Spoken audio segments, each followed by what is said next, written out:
It's time to make a 3D printing video. 1 year ago, I got a 3D printer for the studio, but because I had no idea what I was doing with this machine once I got it out of the box, I decided to wait until I learned a thing or two about it before making a video. And now here we are. But the reason why I got a 3D printer in the first place still stands. And that reason is because custom problems require custom solutions, and I want to get into more build type of projects on this here YouTube channel, and 3D printers are immensely helpful for that, once you know how to use them, of course. So if you are interested in getting into 3D printing, here's a quick summary of how it went down for me. The first thing you print, no matter what it is, even if it's a calibration cube like the one my printer spat out after I installed the sample filament, will feel like magic. Kind of like sorcery or alchemy, making something out of nothing. I still open my drawer and look at this small little oddly colored cube from time to time, and it just takes me back to the awe and wonder I felt watching the printer's axes move for the first time, or the first layer being laid down on the print bed. It just really is magical to see a 3D object come to life before your eyes. Pretty quickly you realize even though this technology seems magical, it does not actually work by magic. There is real work involved. Sometimes the 3D printing process can be a fun puzzle to solve, but other times, not so much. It can be frustrating. But that's just the printing process. Once you get acquainted with printing other people's models that you've downloaded, you'll start hatching your own ideas of things that you might want to model. So you start dipping your toes into 3D modeling. You start to think to yourself, oh, I only need a piece like yay big for this. Oh, I could definitely print it if I could only model it. So you start picking up a little bit of 3D design software here and there, which is equal parts rewarding and frustrating all over again. So now you've essentially got two parallel hobbies that have equal chance of becoming frustrating at any given moment. But the other side of that is when the reward of perfectly designing something coincides with the reward of perfectly printing something. It multiplies that rewarding feeling times 2. To have an idea, then express that idea into a digital design is rewarding enough, but then to watch that design go from a digital space to becoming a real physical object before your very eyes, that's the part that brings the magic of 3D printing right back to you, and it feels incredible.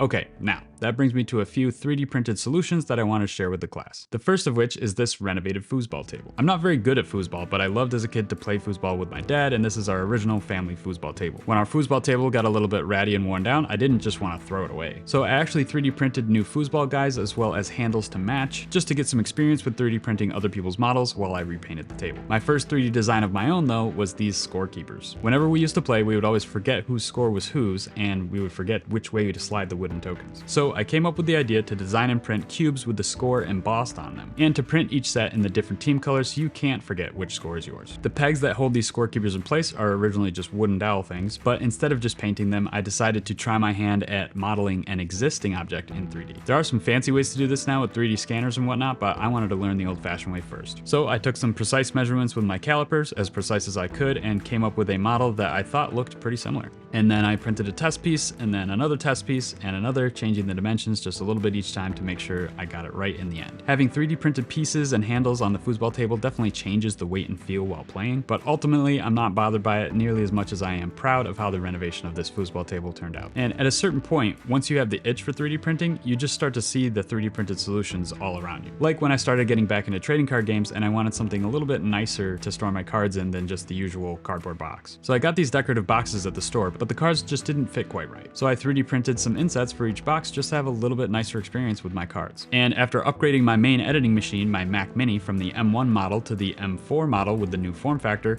I realized I couldn't use the same mount as the M1 since it's just a different size. But this time around, instead of just ordering a metal one on Amazon like I did before, I realized I could make my own custom solution for a lot less. So I got out the digital calipers and made myself a new one to fit the M4 Mac Mini, designed it myself, printed it myself, watched it come to life, and now I use it every day. And here's where the evolution is complete, and ultimately my impetus for making this video. This was the first model I made that I was actually proud enough to post online for other people to download. And that was a unique full circle feeling to me, because I've spent the last year just kind of downloading other people's models or coming up with quick models on my own that I didn't really feel like were good enough to be shared with others. I didn't think they'd be useful to anyone but me, but this was a turning point for me where I realized I could actually post something that someone else might download. And it's just a really cool feeling. It's only been a year of 3D printing for me, and I know that there is so much more to learn. But providing models for others to print was a very special feeling that I wasn't anticipating when I got into this hobby about a year ago. I realized not everyone has a 3D printer or even wants one or wants to go through this whole process of learning 3D printing and modeling and stuff like that. So with that in mind, I will be selling completed prints of this M4 Mac Mini bracket and all of its variations if anyone is interested in purchasing a completed one and just having it shipped to them. This mounting bracket is as sturdy as possible while being as open as possible for cooling and port access. There is a notch on one side reminiscent of the Face ID notch on certain iPhones to stop the M4 Mac Mini from sliding out the front as you plug cables into the back. There are 2 screw holes meant for short countersunk wood screws so that the screw heads are flush with the plastic and don't scratch up the top of your aluminum Mac Mini. The beautiful thing about designing and printing objects for yourself is that you can make your own customizations whenever you like. Like when I added an external Thunderbolt 4 NVMe SSD enclosure to my M4 Mac Mini workflow, all I had to do was adjust my bracket design to include a sidecar to hold the SSD. Or like when I was testing the M4 Mac Mini dock for a video and ended up liking it so much that I kept it on my M4 Mac Mini permanently, I reworked the design of my bracket to be just a little bit taller to accommodate both the M4 Mac Mini and the coordinating docking station. So of course I have each variation of that option for the M4 dock available as well. So that would be the M4 Mac Mini by itself, the M4 Mac Mini with the sidecar SSD, the M4 Mac Mini with the dock, and the M4 Mac Mini with the dock and the sidecar for the SSD. All variations will be available should you decide to order a completed print for yourself and just have it shipped to you. But again, if you already have a 3D printer, all of these files are available for free, so you can just